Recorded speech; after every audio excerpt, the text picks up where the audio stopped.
આજે જ્યારે ચૈતરભાઈ અહીંયા ગાડી આવ્યા ત્યારથી જ પોલીસનો કાફલો નર્મદા, ભરૂચ અને બરોડાથી અગાઉથી જ મંગાવી લેવામાં આવ્યો હતો અને સાથે સાથે ચૈતરભાઈની સાથે જે 9 લોકો છે, એક વ્યક્તિ પર 95,000 થી 96,000 રૂપિયાનો દંડ કરવામાં આવ્યો છે અને ટોટલ 9,46,000 રૂપિયાનો આજે દંડ કર્યો છે. સાથે સાથે જે 7 વર્ષની જે સજા એ કરી છે.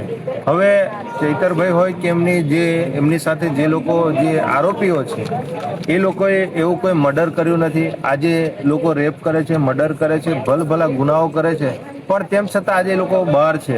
ત્યારે આજે એક ધારાસભ્ય થઈ અને એમની પર આ ખોટી એફઆઈઆરો કરી આજે એમને આ ફસાવી અને આ ટાર્ગેટ કરવામાં આવી રહ્યો છે. ગુજરાતમાં 34 જિલ્લાઓ છે, તેમાં નર્મદા જિલ્લા પંચાયત પ્રથમવાર આમ આદમી પાર્ટીએ બનાવી છે.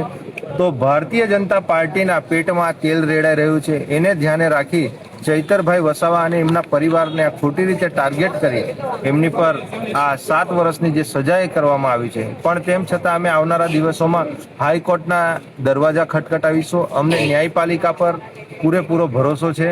આવનારા દિવસોમાં ચૈતરભાઈ નિર્દોષ છે અને એમની સાથેના તમામ લોકો નિર્દોષ છે, કેમ કે કોઈ પણ જાતના એવિડન્સ પુરાવા મળ્યા નથી. પણ તેમ છતાં જે આ 7 વર્ષ સુધીની જે સજા કરી છે એ આવનારા દિવસોમાં ન્યાયપાલિકા અમને યોગ્ય ન્યાય આપે એવી અમને તંત્ર પર વિશ્વાસ છે. બિલકુલ આ કાવતરું જ છે.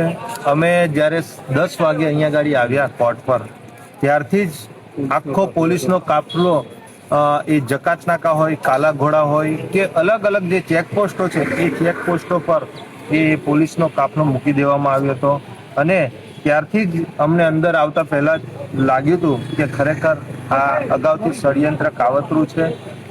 કેમ કે આમ આદમી પાર્ટીની જે લોકચાહના દિવસે દિવસે વધી રહી છે અને ચૈતરભાઈનું જે કદ દિવસે ને દિવસે મોટું થઈ રહ્યું છે એને ધ્યાનમાં રાખીને જ આ એમને વ્યક્તિગત આ ટાર્ગેટ કરી દેવામાં ભારતીય જનતા પાર્ટીનો પૂરેપૂરો પ્રયાસ છે.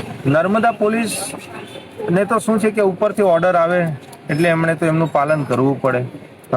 નર્મદા પોલીસ પણ એ તો એમની જવાબદારી નિભાવતા હોય છે, કોર્ટ પણ એમની જવાબદારી નિભાવતા હોય છે, પણ ઉપરના જે આકાઓ જે ઉપર બેઠા છે, જે જવાબદાર નેતાઓ, જે પ્રતિનિધિઓ બેઠા છે, આ એમને ક્યાંક ને ક્યાંક નર્મદા જિલ્લા અને પૂરા ટ્રાઇબલ વિસ્તારમાં જે દિવસે ને દિવસે ચૈતરભાઈનું કદ વધી રહ્યું છે, આ એના માટે જ આ ક્યાંક ને ક્યાંક આ મોટું ષડયંત્ર જે આજે રચ્યું છે એ સ્પષ્ટપણે દેખાઈ રહ્યું છે.